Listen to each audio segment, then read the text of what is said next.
Alright, next channel is FilmMasterAdam. So, FilmMasterAdam, the guy who is behind all this, is a guy, of course, named Adam.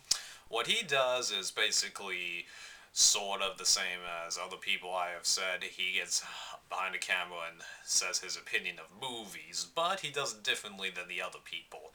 He's actually somebody that uses clips of movies in his review, actual sound and footage from other movies, apart from the ones that he's reviewing, a bunch of effects, that kind of a thing. So it's actually pretty refreshing compared to the other people. He tries to slightly reword the titles of his videos so that it doesn't always feel like he's just reviewing any random movie that he wants to. For example, he has Adam's Favorites, speaks for itself, requester reviews, Epic Film Fair, where, quote, the films fail epically. And then he's got a couple of others called The Dog and the Drunk. I don't really know too much about that.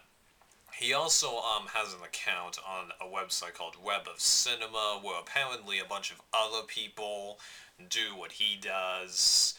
He knows them all pretty well and has collaborated in a few of their videos. I think the names of some people are Spidey or something like that. I don't know his full name.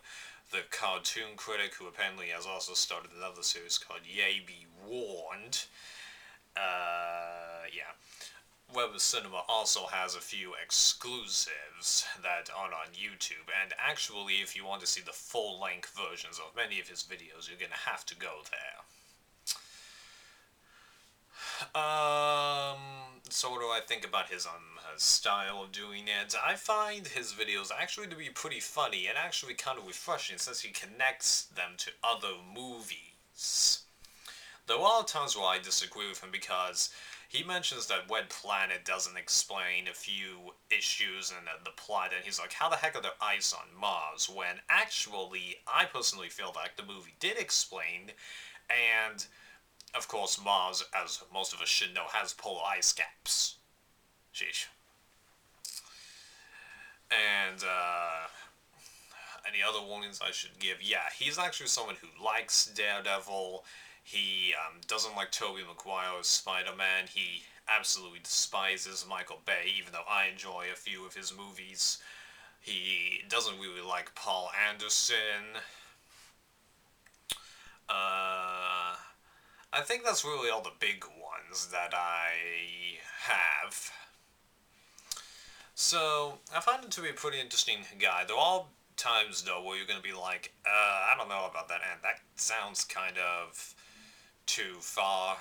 Like, I myself reported one or two of his comments because I thought that they were possibly a bit too far, but nothing became of it. I kept resubscribing to the guy because every time I report him, I would get unsubscribed, and yeah. So he's a pretty interesting guy. He's good for a laugh, and he also explains sort of why Episode 1 of Star Wars has gone from an okay movie to the most despised Star Wars movie out there, to many.